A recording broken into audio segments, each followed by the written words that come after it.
Hey everyone, ready for another deep dive? Always. We're going to be talking about pattern making today. Sounds good. And it looks like you guys sent in a really cool mix of sources on this one. We've got some YouTube videos that break down different pattern making books. Mm-hmm. We've got excerpts from those books themselves and some visuals that help us really picture it all. So get ready to learn about fitting garments to all those unique body shapes out there Right. and that quest for the perfect fit. Yeah, that can be a real journey. Oh, I bet. Yeah. So before we get too deep into it, Okay. can you give us a quick overview of the different approaches to pattern making? Yeah, so basically we have two main approaches. Okay. Draping, which Yeah. is sometimes called moulage or ebb formen, Okay. and flat pattern drafting, Right. which is also known as construction. Construction. Construction. All right. Those are some pretty technical terms. Yeah. Can you break it down for us in plain English? Okay, so imagine you're trying to create a sculpture. With draping, you're working directly with the fabric on a dress form, Oh, manipulating it to get the shape you want. okay. Almost like molding clay. I see. It's very hands-on and lets you see how that fabric drapes Yeah. in real time. So it's kind of like sketching with fabric. Yeah. But in 3D. Exactly. Very cool. But just like sketching it can take a bit longer. That makes sense. And you might need more fabric to experiment with. Sure. Flat pattern drafting, on the other hand, is more like architectural drafting. Okay. So you're using measurements and calculations Uh, to create the pattern pieces on paper all right. before you even touch the fabric. So it's a more precise, calculated approach. Right. Yeah, I can already see how these two methods would appeal to different types of makers. Definitely. But which one is better for achieving that perfect fit?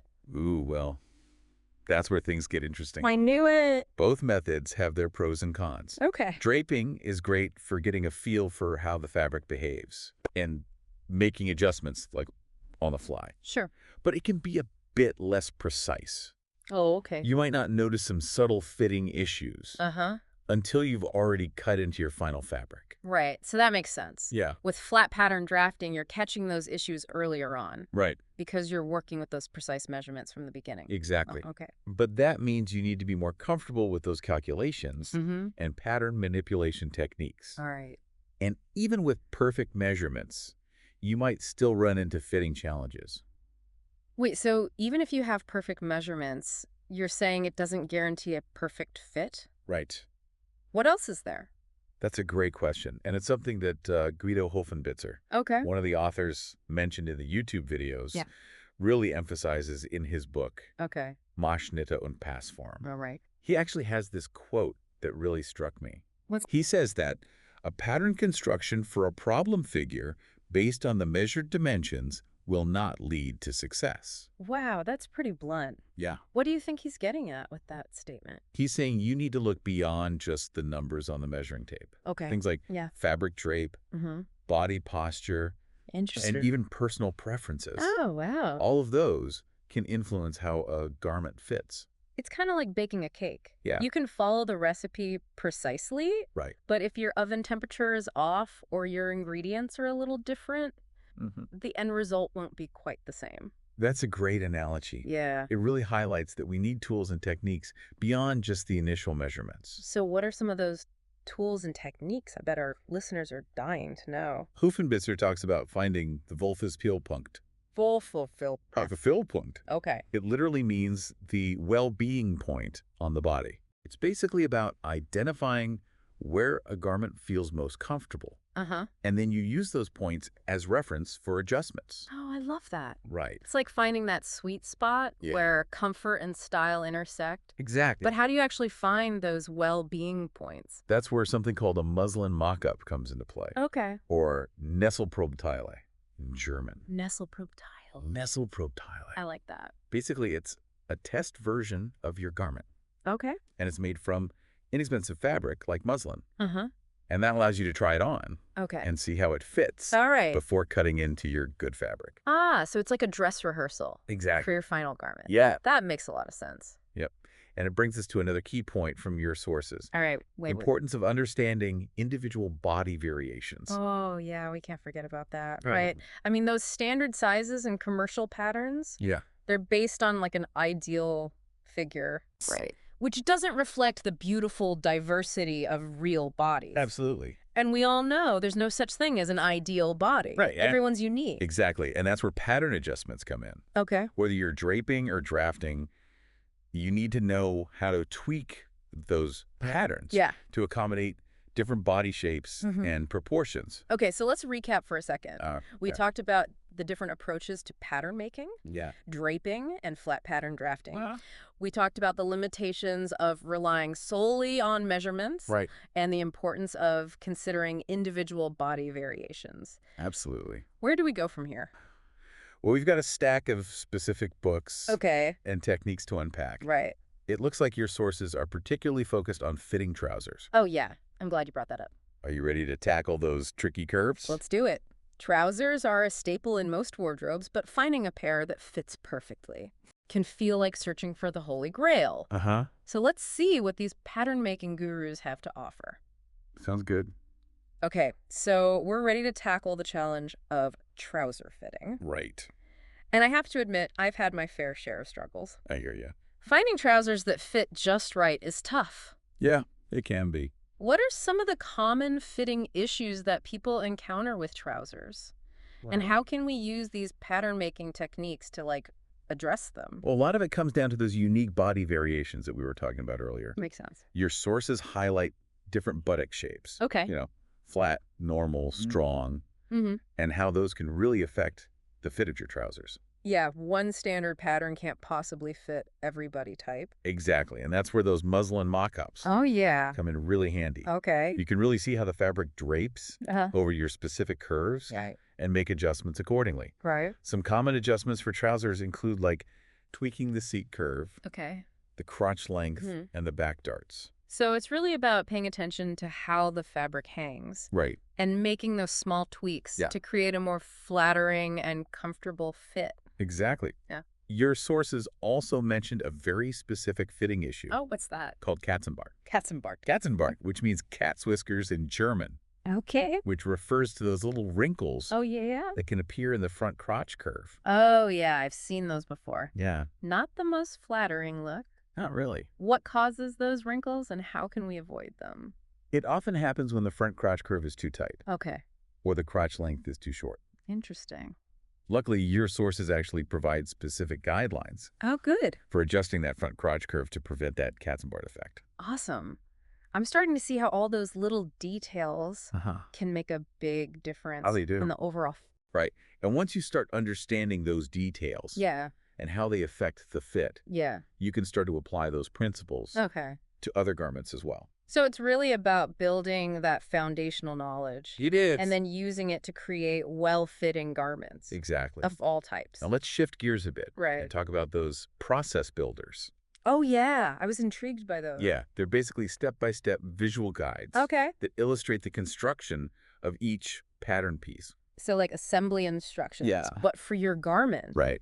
breaking it down in a clear, visual way. Exactly. So for people who are more visual learners, Yeah. these are really helpful. They can be really useful for understanding how those different pattern pieces fit together Yeah. and how the final garment is going to take shape. Right. It's one thing to see a flat pattern, Yeah.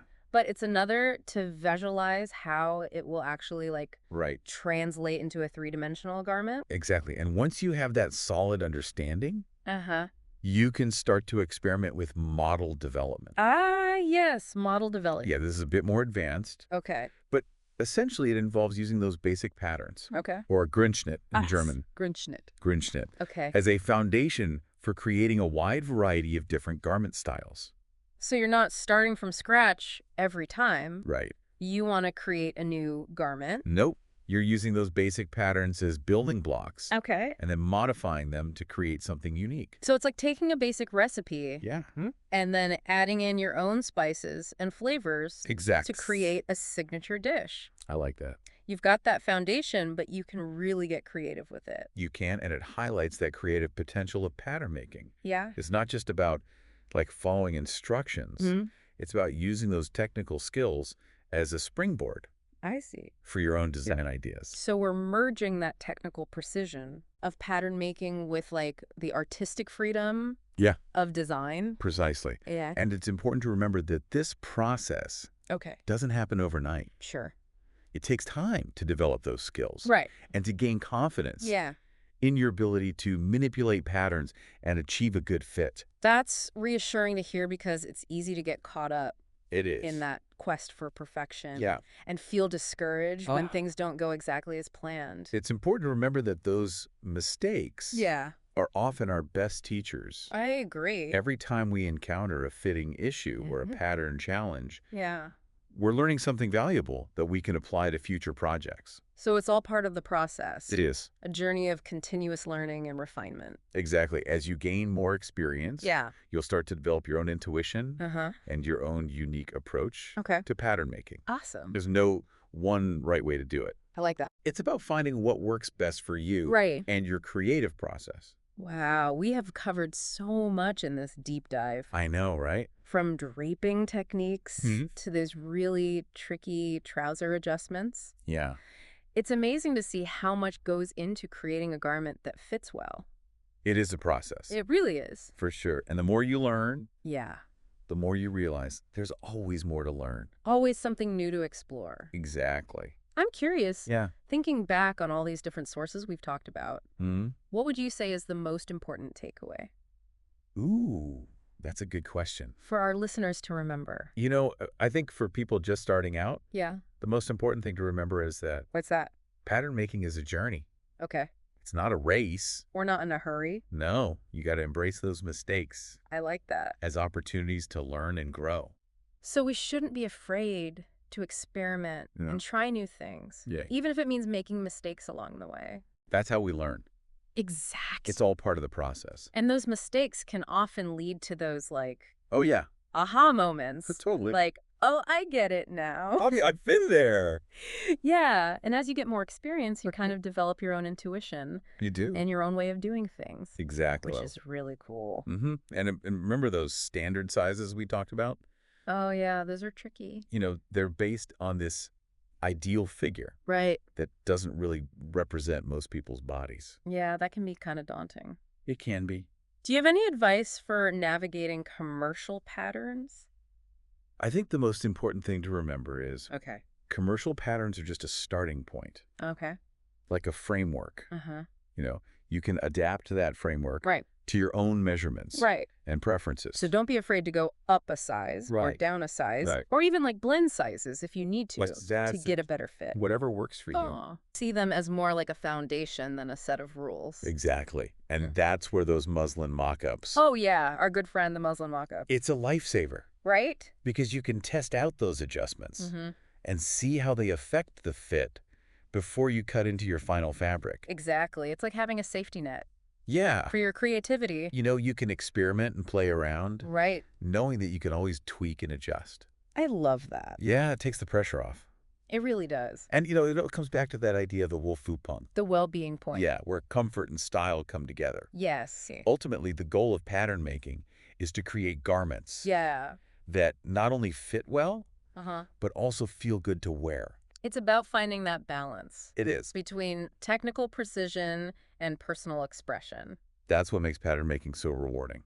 Absolutely. It combines technical skills, creative problem solving, and a deep understanding of your own body and style.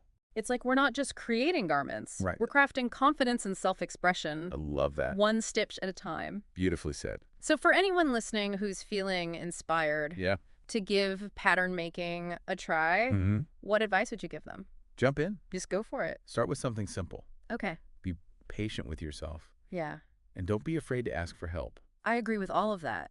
There's so many amazing resources out there. There really are. Books, videos, online, communities, classes. What a great way to wrap up our deep dive on pattern making. I agree. So to our listeners out there, remember the world of pattern making is full of possibilities. It is. Embrace the journey. Yeah. Celebrate those aha moments. Have fun. And most importantly, have fun creating garments that reflect your unique style. Absolutely. And body. Couldn't have said it better myself.